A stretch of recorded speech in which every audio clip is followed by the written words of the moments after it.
নবীজি বলেছেন যদি কেউ নামাজ ছেড়ে দেয়, মান তারাকা সালাতা মুতাআম্মিদান ফাকাদ কাফারা, যে ব্যক্তি নামাজ ছেড়ে দিল সে কাফেরদের দলভুক্ত হয়ে গেল। জোরে বলুন নাউযুবিল্লাহ।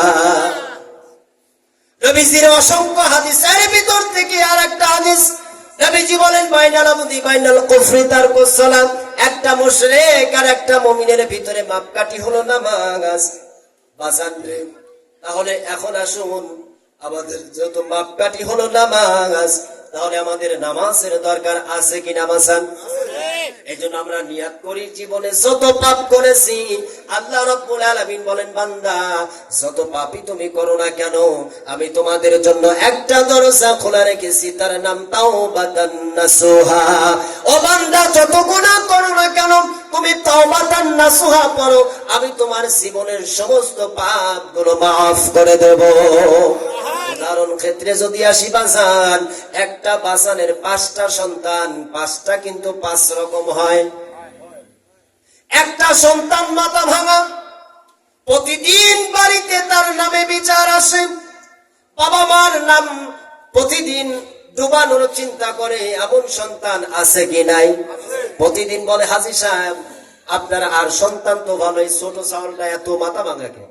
আপনার এই সন্তানের জন্য আপনার মান সম্মান থাকবে না। মা বাবা রাত করে সন্তানকে বাড়ির থেকে বের করে দিল, 20টা বছর পরে যদি ওই সন্তান আবার যদি গোপালপুরে চলে আসে, রাতের নিশীথে যদি ডাক দেয় মা, ও মা আমি তোমার সন্তান আব্দুর রহমান, 20 বছর পরে যদি সন্তান আসে, বুকে হাত দিয়ে বলেন তো বাজান, মা বাবা দরজা খুলবে কি খুলবে না? রাগ কি আর থাকবে? আল্লাহ রাব্বুল আলামিন বলে বান্দারে, মা বাবা যদি তোমাকে যদি কোলে তুলে নেয় এত অন্যায় করার পর, সামান্যতম ভালোবাসা আমি গোটা মহাব্বতটা দুনিয়ায় দিয়েছি, 99% ভালোবাসা আমার কাছে বান্দা, সামান্য 1% ভালোবাসায় যদি 20 বছরের সন্তান যদি খবর না নিয়ে যদি একবার ডাক দেয় বান্দা, যেমন মা বাবা খুশি হয়ে সন্তানকে কোলে তুলে নেয়, ও বান্দা 40 বছর নামাজ পড়ো নাই, 40 বছর রোজা করো নাই বান্দা, এখন ভুল বুঝে যদি ফিরে আসো, সন্তানকে যেমন মা বুকে তুলে নিল, মা যেমন খুশি হয়ে গেল বান্দা, 40 বছর পরে তওবা করে যদি আমার কুদরতি পায়ে সিজদা দাও, ও বান্দা তোমার যেমন ওই মা বাবা যত খুশি হয়, তার চাইতে বেশি খুশি আমি আল্লাহ হয়ে যাই। সোনার ভাই আমার বাপজিরা আমার, এই জন্য নামাজ ছাড়া যাবে। এর পরবর্তীতে আল্লাহ রাব্বুল আলামিন বলেন, এরপরে আর একটা জিনিস আছে আল্লাহর ইবাদতের পরে, আল্লাহর গোলামির পরে। রাসূল আরবি সাল্লাল্লাহু আলাইহি ওয়াসাল্লামকে সাহাবী প্রশ্ন করলেন, ইয়া রাসূলুল্লাহ, ইয়া হাবিবাল্লাহ, আল্লাহর গোলামির পর আরেকটা কাজ আমাদের কি করতে হবে? আল্লাহ রাব্বুল আলামিনের হাবিব আপনি জানিয়ে দেন। আল্লাহ রাব্বুল আলামিনের হাবিব কালামুল্লাহ থেকে জানিয়ে দেন, অকদা রাব্বুকা আল্লা তা'বুদু ইল্লা ইয়্যাহু ওয়া বিল ওয়ালিদাইনি ইহসানা।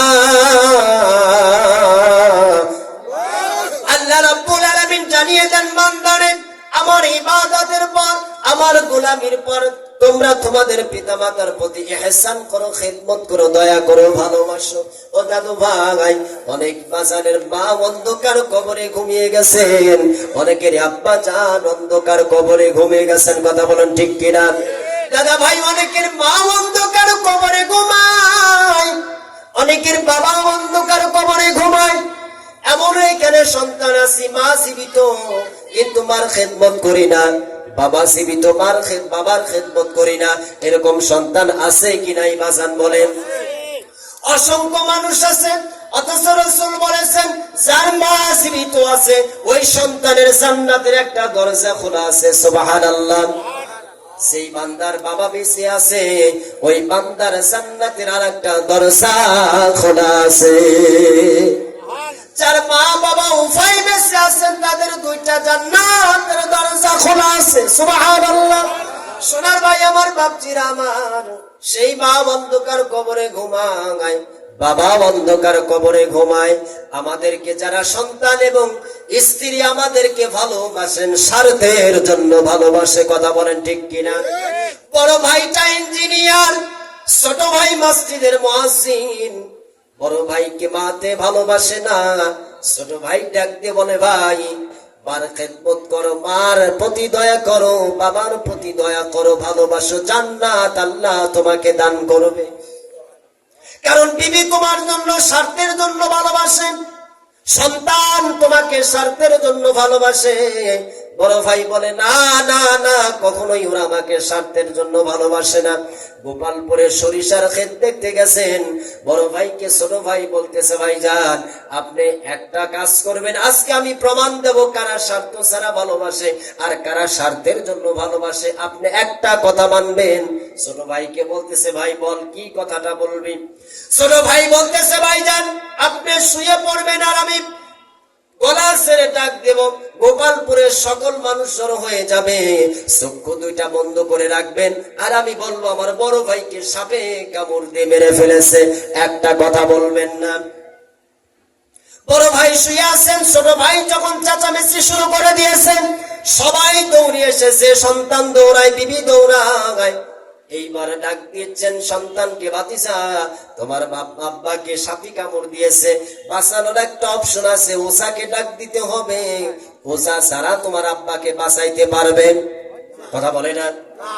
ওসাকে ডাক দিয়ে বলতেছেন, ওসারেন আমার ভাইকে ভালো করার জন্য, মা বাবার প্রতি যত্ন নেওয়ার জন্য আমি একটা কৌশল করেছি, ওসা তুই শুধু বলবি যেই সাপ কামড় দিয়েছে ওই সন্তানের মাথার থেকে পা পর্যন্ত বিষটা নামিয়ে রাখবো, আর যারা ভালোবাসে তাদেরকে পায়ের কাছে রেখে দেব, এই শরীরের বিষ তার ঘাড়ে উঠে যাবে, ওই মারা যাবে, আর এই পুরুষ এই ছেলেটা জীবিত হয়ে যাবে, এতটুকু কথা বলবি। বড় সন্তান যখন এসে গেছে, ওসাকে ডাক দিয়ে বলতেছেন, ওসা ওসা ও ওসা আমার হলো আব্বা।